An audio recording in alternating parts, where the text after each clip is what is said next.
Hey guys, welcome on our YouTube channel teaching warrior. मेरा नाम है दीपिका और हम लोग करने वाले हैं सीडीपी के मोस्ट इंपॉर्टेंट एमसीक्यूज। बट उससे पहले हम लोग देख लेते हैं क्वेश्चन ऑफ द डे।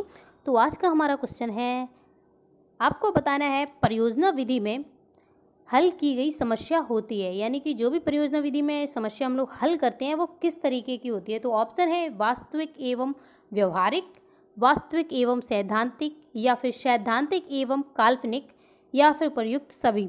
तो देखिए इसका आंसर बहुत ध्यान से कीजिएगा, बहुत अच्छा ही क्वेश्चन है ये, तो प्लीज़ आप इसका आंसर जरूर कीजिएगा। अब हम देखते हैं हमारे आज के क्वेश्चंस।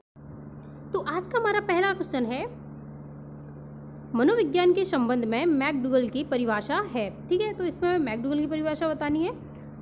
तो वो है, मनोविज्ञान आचरण एवं व्यवहार का यथार्थ विज्ञान है। ठीक है, अब जब कहीं पर भी आचरण और व्यवहार दोनों एक साथ आए या फिर कभी पूछ दिया आचरण तथा व्यवहार का यथार्थ विज्ञान किसने बोला है, तो बोला है मैकडूगल ने। ठीक है, और मैकडूगल से याद रखना 1905 में इनकी बुक आई थी जिसका नाम था the outline of psychology. Okay, और इसमें इन्होंने पहली बार व्यवहार शब्द का प्रयोग किया था और इसी बुक में इन्होंने कुल 14 प्रकार के संवेग बताए हैं और उन 14 प्रकार के संवेग के साथ 14 प्रकार की ही मूल प्रवृत्तियाँ बताई हैं। ठीक है, और आपको याद रखना है कि जो ये मूल प्रवृत्ति का सिद्धांत दिया था वो भी सबसे पहले मैकडूगल ने ही दिया था। ओके, इतनी चीज़ें यहाँ से याद रखनी है आपको। अब देखते हैं नेक्स्ट,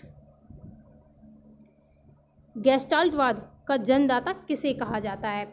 अब यहाँ पे बात आई है गेस्टाल्टवाद की। ठीक है, तो ये कहते हैं हम मैक्स बर्दीवर को। मैक्स बर्दीवर को क्यों कहते हैं, क्योंकि इन्होंने 1912 में ये सिद्धांत दिया था और अगर प्रयोग पूछा जाए तो वो किया था कॉलर ने। ठीक है, कॉलर ने इस पर प्रयोग किया था कब, 1916 में। और कोफका की बुक आई थी जिसका नाम था the theory of gestalt. Okay, ये आई थी 1920 में। इतनी चीज़ ये याद रखनी है। और आपको याद रखना है कि बर्दीवर ने 1912 में इन्होंने एक कंसेप्ट दिया था 5 फिनोमिना का। ठीक है, जिसकी वजह से गेस्टाल्टवाद को जाना गया। 5 फिनोमिना का मतलब है कि हम किसी भी चीज़ को देखते हैं तो पूरा कार के रूप में देखते हैं। ठीक है, यानी कि अगर हम एक पेड़ को देख रहे हैं तो पूरा पेड़ की तरह देखेंगे, ऐसे नहीं देखेंगे कि पहले हम एक पत्ती देखें, ठीक है, फिर एक डाल देखें, इस तरीके से नहीं, बल्कि पूरी तरीके से पूरा देखते हैं, संपूर्ण रूप से। और ये किस पर काम करता है, पूर्ण से अंश की ओर चलता है, ये भी आपको याद रखना है। और इनका जो सिद्धांत है उसे हम कहते हैं अंतर्दृष्टि का सिद्धांत, सूझ का सिद्धांत कहते हैं, गेस्टाल्टवाद का सिद्धांत कहते हैं, समग्रवाद का सिद्धांत कहते हैं, पूर्णाकार का सिद्धांत कहते हैं। ठीक है, अब देखते हैं नेक्स्ट, पावलोव के सिद्धांत को कंप्यूटर स्टिमुलेशन द्वारा कौन सी मशीन बताती है। तो ये जो मशीन है इसका नाम है होफमैन मशीन। ठीक है, यानी कि इसका सही होगा ए, होफमैन मशीन। अब देखिए बात आई है पावलोव की। तो पावलोव से याद रखना कि पावलोव वही थे जिनको 1904 में ठीक है नोबेल पुरस्कार प्राप्त हुआ था। क्यों हुआ था, क्योंकि उन्होंने पाचन क्रिया पर काम किया था। ठीक है, इसलिए इन्हें 1904 में नोबेल पुरस्कार दिया गया। अब इनके जो सिद्धांत है उसके नाम क्या है, उसके नाम है शास्त्रीय परंपरागत अनुबंधन का सिद्धांत, अनुकूलित अनुक्रिया का सिद्धांत, या फिर जिसे हम बोलते हैं CR थ्योरी। ठीक है, और इसे हम बोलते हैं S type theory, classical theory भी इसे हम कहते हैं। ये चीज़ यहाँ से याद रख लेनी है। और आपको याद रखना चाहिए एक क्वेश्चन जो हमेशा आता है, UCS एंड CS इनको प्रस्तुत करने के बीच में कुल कितना टाइम होना चाहिए, तो 3 से 5 सेकेंड का टाइम होना चाहिए। ठीक है, ज़्यादा नहीं होना चाहिए। और पहले किसको प्रस्तुत करना चाहिए, तो हमेशा याद रखिए जो पहले हम प्रस्तुत करते हैं वो करते हैं CS को। ठीक है, नेक्स्ट, शिक्षा मनोविज्ञान व्यक्ति के जन्म से लेकर वृद्धावस्था तक सीखने के अनुभवों का वर्णन तथा व्याख्या है। ये कथन किसका है, तो ये कथन है क्रो एंड क्रो का। ठीक है, और क्रो एंड क्रो ने ही बोला है कि 20वीं शताब्दी बालकों की शताब्दी है। नेक्स्ट, शिक्षा के द्वारा मानव व्यवहार में परिवर्तन किया जाता है तथा मानव व्यवहार का अध्ययन ही मनोविज्ञान कहलाता है। ये कथन किसका है, तो ये कथन है ब्राउन का।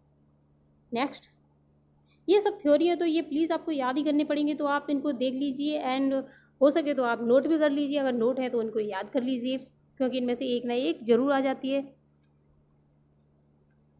नेक्स्ट है, मानव व्यवहार एवं अनुभव से संबंधित निष्कर्षों का शिक्षा के क्षेत्र में प्रयोग शिक्षा मनोविज्ञान कहलाता है। तो ये कहा है स्किनर ने, ठीक है। ये किसने कहा है? ये स्किनर ने। और जब बात आती है स्किनर की, तो इनसे रिलेटेड जो भी नियम है वो हमें याद रखने चाहिए। जैसे कि स्किनर ने सबसे पहले पूछा जाता है कि स्किनर ने प्रयोग किस पर किया था, तो स्किनर ने जो प्रयोग किया था वो किया था चूहों पर, ठीक है। और इनका जो सिद्धांत है उसका नाम है क्रिया प्रसूत अनुबंधन का सिद्धांत, जिसे हम RS थ्योरी भी बोलते हैं, बॉन्डिंग थ्योरी भी बोलते हैं, ठीक है। और याद रखना है आपको इनके सिद्धांत को, और हम कहते हैं सक्रिय अनुबंधन का सिद्धांत, ठीक है। नैमित्तिक अनुबंधन का सिद्धांत भी कहते हैं। और आपको हमेशा याद रखना है कि एक ये हमेशा पूछा जाता है कि कौन से ऐसे मनोवैज्ञानिक थे जिन्होंने पहले इन्होंने बोला कि क्रिया करने के बाद ही जो रिस्पॉन्स है, यानी जो पुनर्वलन है वो दिया जाएगा। यानी कि पहले व्यक्ति क्रिया करता है, देन उसे रीइंफोर्समेंट मिलता है, ठीक है, यानी कि पुनर्वलन मिलता है। तो ये बात बोली थी स्किनर ने, ठीक है। और किसने बोला था कि पहले उसे उद्दीपक दो, यानी कि पुनर्वलन दो, तब वो क्रिया करेगा, तो ये बोला था थॉर्नडाइक ने। इसलिए थॉर्नडाइक की थ्योरी को हम कहते हैं SR थ्योरी, यानी कि स्टिमुलस रिस्पॉन्स थ्योरी, और इनकी थ्योरी को हम कहते हैं रिस्पॉन्स देन स्टिमुलस, ठीक है। रिस्पॉन्स के बाद ही स्टिमुलस मिलना चाहिए। और इन्होंने बोला कि जब भी कोई बच्चा अच्छा काम करता है तो उसे हमेशा पुनर्वलन मिलना चाहिए। नेक्स्ट, शिक्षा मनोविज्ञान शैक्षिक विकास का क्रमिक अध्ययन है, तो ये बोला है स्टीफन ने, ठीक है। इसका जो सही होगा A, यानी कि स्टीफन। नेक्स्ट,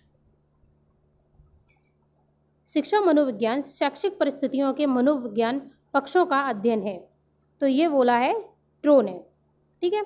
ये याद कर लीजिए, ट्रो ने बोला है। शिक्षा की प्रक्रिया पूर्णता मनोविज्ञान की कृपा पर निर्भर है, तो ये कथन है VN झा का, ठीक है। नेक्स्ट,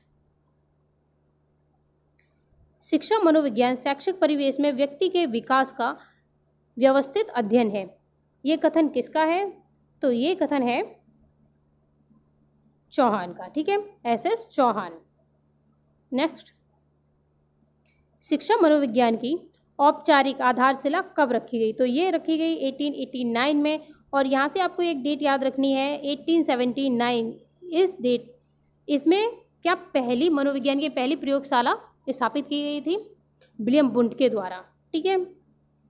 नेक्स्ट, निम्नलिखित में से किसके प्रयासों से शिक्षा मनोविज्ञान की औपचारिक आधारशिला 1889 में रखी गई? तो ये रखी गई थी स्टैनली हॉल के प्रयासों से, ठीक है। अब बात आई है स्टैनली हॉल की, तो स्टैनली हॉल को हम क्या कहते हैं?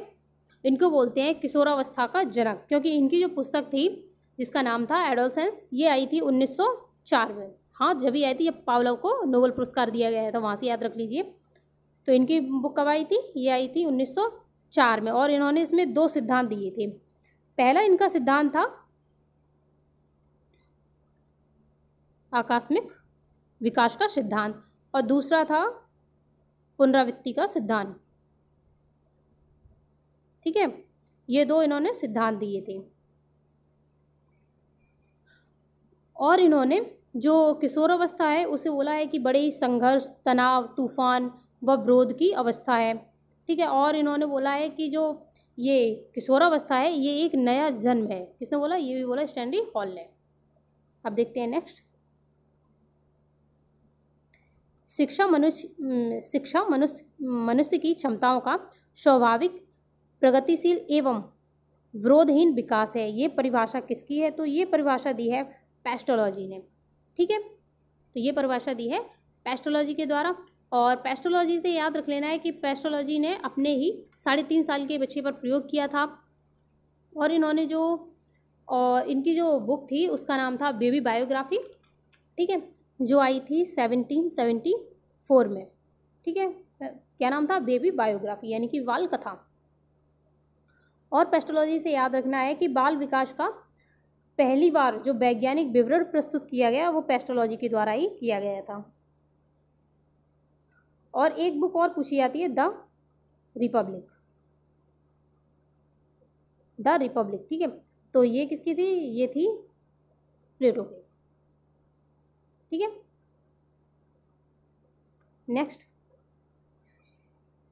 शिक्षा मनुष्य की क्षमताओं का विकास है, जिसकी सहायता से वह अपने वातावरण पर नियंत्रण करता हुआ अपनी संभावित उन्नति को प्राप्त करता है। ये परिभाषा किस शिक्षा शास्त्री ने दी है? तो ये दी है जॉन डीवी ने, ठीक है। प्रयोजनवाद का जनक भी इनको कहते हैं और इन्होंने प्रगतिशील शिक्षा पर बल दिया था, ठीक है। ये चीज़ें याद रख लेनी है।